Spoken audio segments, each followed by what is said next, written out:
College নিয়ে আসলে খুব বেশি মাতামাতি করিও না, হ্যাঁ, পড়াশোনা নিজের কাছে, পড়াশোনা নিজের কাছে, জাস্ট এই কথাটা মাথায় রাখো।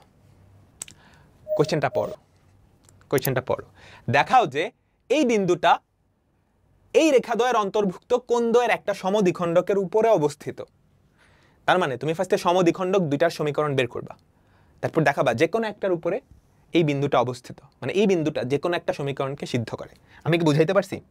আমি কি বুঝাইতে পারছি? তাহলে প্রথম কাজ, সমদ্বিখণ্ডক দ্বয়ের সমীকরণ কি হবে আমাকে বলো তো? 12x minus 5y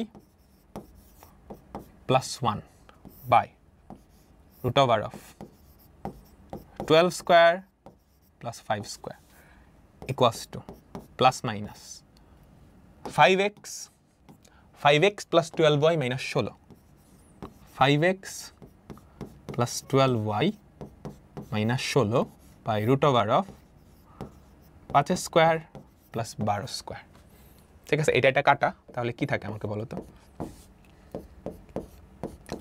12x minus 5y plus 1 equals to plus minus 5x plus 12y minus 16। তুমি একবার প্লাসটা নিবা, একবার মাইনাসটা নিবা, দুইটা সমীকরণ আসবে।